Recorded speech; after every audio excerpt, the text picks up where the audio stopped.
Olá, eu sou a Mariana Schlickman e este é um vídeo do Mundo Multipolar.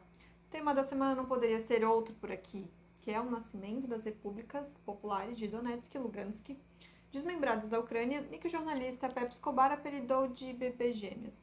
Por mais cansativo que possa parecer, se olharmos para as notícias da mídia corporativa ocidental, fica nítido e claro o desequilíbrio na profusão de informações falsas sobre a crise na Ucrânia.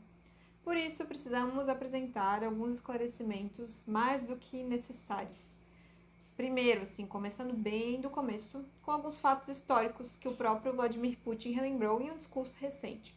Ele disse que, abre aspas, gostaria de enfatizar novamente que a Ucrânia não é apenas um país vizinho para nós. É uma parte inalienável da nossa própria história, cultura e espaço espiritual. Estes são nossos camaradas, aqueles que nos são mais queridos, não apenas colegas, amigos e pessoas que serviram juntos, mas também parentes, pessoas ligadas pelo sangue e por laços familiares. Desde tempos imemoriais, as pessoas que vivem no sudoeste do que tem historicamente sido o território russo se autodenominam russos e cristãos ortodoxos. Este foi o caso antes do século XVII, quando uma parte desse território voltou ao Estado russo e depois também. Fecha aspas. Putin continuou lembrando que a Ucrânia moderna foi inteiramente criada pela Rússia, ou para ser mais precisa, pelos bolcheviques, que é a Rússia comunista. Esse processo começou praticamente logo após a Revolução de 1917, quando Lenin e seus associados cederam o Donetsk à Ucrânia. E por que eles fizeram isso, gente? É um mistério. Mas voltando à aula de história do Putin, ele ainda afirmou que, abre aspas, tanto antes como depois da Grande Guerra Patriótica, que é como eles chamam a Segunda Guerra Mundial, Stalin incorporou na União Soviética e transferiu para a Ucrânia algumas terras que antes pertenciam à Polônia, Romênia e Hungria. No processo, ele cedeu à Polônia parte do que tradicionalmente era território alemão, como compensação, e em 1954, Khrushchev tirou a Crimeia da Rússia por algum motivo e também a deu à Ucrânia. Com efeito, foi assim que se formou o território da Ucrânia moderna. Fecha aspas.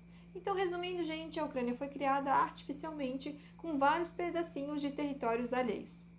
Bom, em segundo lugar, depois desses fatos históricos, nós pulamos para 2014, com a Revolução Colorida promovida pelos Estados Unidos na Ucrânia, e que foi a mesma coisa que aconteceu por aqui, protestos, golpe, e qualquer semelhança com o Brasil, pessoal, não é mera coincidência. Com a Revolução Colorida, a Ucrânia, como o nosso país, deixou de ser soberana e virou uma colônia estadunidense. E desde então tem sido instrumentalizada para atormentar e desestabilizar a Federação Russa. Os Estados Unidos e seus aliados vendem armamento letal ao país, instrutores militares estadunidenses e britânicos treinam soldados e as forças armadas ucranianas estão, na prática, sob o comando da OTAN. A gota d'água foi esse último bafão aí final do ano passado, com a instalação de estruturas que podem servir de implementação de armamento ofensivo que poderiam atingir as principais cidades russas em minutos, incluindo a capital. Bom, em terceiro lugar, este golpe ocorreu em 2014. A região do Donbás ela não concordou com essa posição do novo governo de Kiev e por isso resistiu, declarando a independência na forma de duas repúblicas populares, Donetsk e Lugansk, que resultou em uma guerra civil.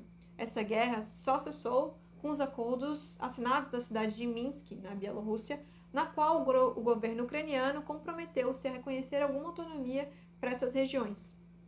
Só que, infelizmente, ao longo de 8 anos, Kiev não moveu um cisquinho só no sentido de cumprir os acordos e promoveu o que a Federação Russa considera um genocídio contra a população civil da região, inclusive com assimilação forçada e a proibição do uso da língua. O quarto ponto-chave para entender isso tudo é por que os Estados Unidos, então, estão incomodando tanto, fazendo todo esse auê? Porque eles precisavam isolar a Europa da Rússia para impedir que, a curto prazo, a mesma receba o gás russo, que é melhor e mais barato, e no longo prazo que a Europa se integre à economia baseada na Eurásia, tão bem representada pelas novas rotas da seda chinesa. E eles usaram a Ucrânia para isso porque ela tem um lugar estratégico entre a Europa e a Rússia. Olhem o mapinha ali. Mas como eles são bem pouco criativos, estão tentando fazer o mesmo que fizeram com o Afeganistão e as demais repúblicas da Ásia Central, que é cercar militarmente a Federação Russa e levá-la à exaustão militar e econômica. Foi o que fizeram, com sucesso, infelizmente, com a União Soviética. Desde dezembro de 2021, a Rússia apresentou sua pauta de garantias para a segurança e estabilidade da Europa, fundada nos acordos de 1993 e 1997, na qual a OTAN se comprometeu em não se expandir para o leste europeu. E mais um parênteses aqui, porque nunca é demais lembrar que a OTAN só foi criada para barrar a influência da União Soviética e, com o fim dessa, legalmente ela deixou de ter um pretexto para sequer existir. E, bom, é isso, fecha parênteses. E para finalizar, como a palavra dos Estados Unidos não vale nada, e da OTAN também não, porque os dois não respeitam nada, eles fingiram que nunca assinaram acordo nenhum e passaram a intensificar os ataques das forças armadas ucranianas contra a região do Donbass. Daí, meus queridos, a Federação Russa não teve outra saída senão reconhecer a independência de Lugansk e Donetsk e ajudar a evacuar os civis que estavam sendo bombardeados.